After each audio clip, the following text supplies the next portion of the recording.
नमस्कार दोस्तों, हमारी आज की कहानी का नाम है ख़याल। बहू लाओ लक्ष्य को मैं तेल लगा देती हूँ। ऐसे भी तेल लगाने के बाद तुरंत बच्चे को नहलाना नहीं चाहिए। थोड़ी देर उसे धूप में खेलने दो, तब तक घर के काम कर लो, वरना फिर कहोगी तुम्हें अपने लिए समय नहीं मिलता है। घर के काम करने से नई माँ की अच्छी खासी व्यायाम हो जाती है। फालतू में आजकल की औरतें व्यायाम के लिए पैसे खर्च करती हैं, हमने तो कभी नहीं किया। उर्मिला जी अपनी बहू आरती से कहती हैं। आरती अपने 40 दिन के बेटे को सासू माँ को देते हुए बोली, मम्मी जी, आपने वादा किया था कि अगर मैं यहाँ रही तो मुझे घर का कोई काम नहीं करना पड़ेगा। मैं तो अभी बच्चा भी नहीं चाहती थी, परंतु आपने मुझे इमोशनली ब्लैकमेल किया और मैं बुद्धू कि आपकी बातों में आ गई।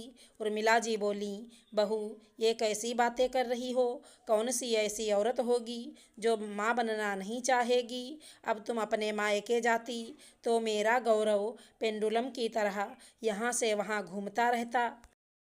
अरे सही उम्र पर बच्चा कर लेने से औरत के शरीर को इतनी तकलीफ नहीं होती। 30-35 के बाद औरतें बच्चे करती हैं, फिर अपने वजन को घटाने के लिए लाखों पैसे खर्च करती हैं। आरती बोली, वो सब तो ठीक है, पर मेरे आराम का क्या?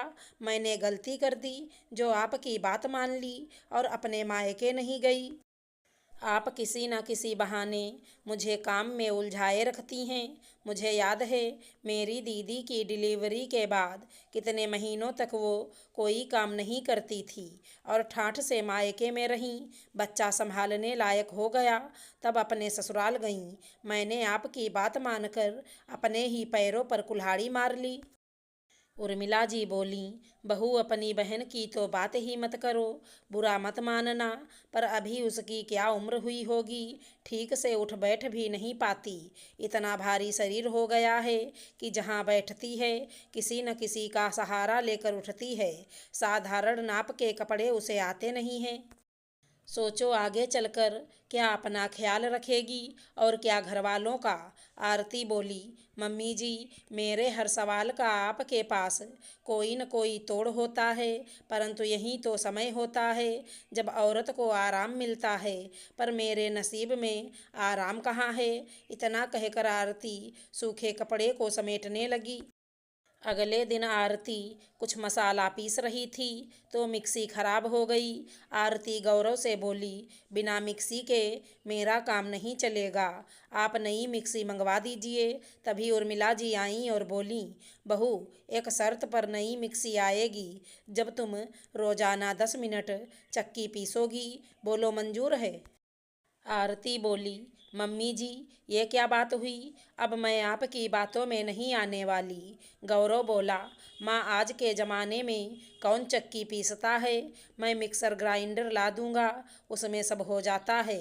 उर्मिला जी बोली, तुम तो चुप ही रहो, ये मेरे और बहू के बीच की बात है, तुम जाओ।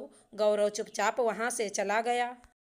आरती उसे हैरानी से देखती रह गई।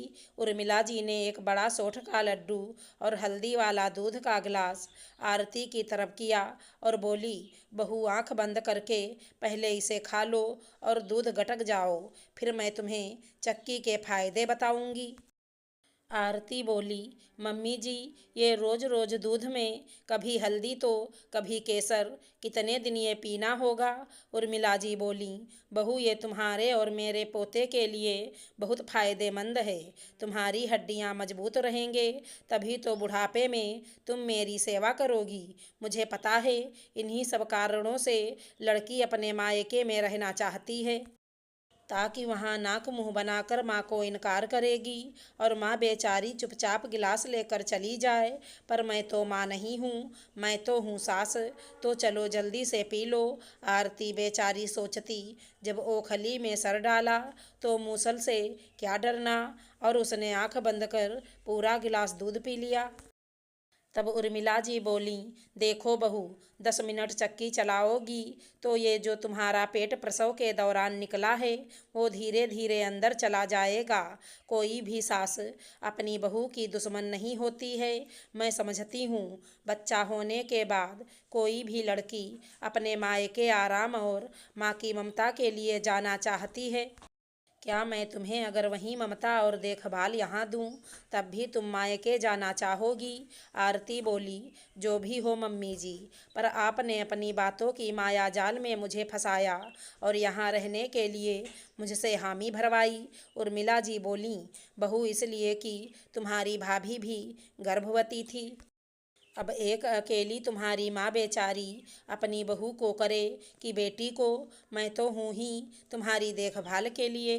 सोचो तो, मैंने तुम्हारे साथ तुम्हारी माँ की भी मदद की है। तभी आरती की माँ का फ़ोन आया और वो बोली, बेटा आज के ज़माने में कौन सी सास या समधन सामने वाले के लिए इतना सोचती है।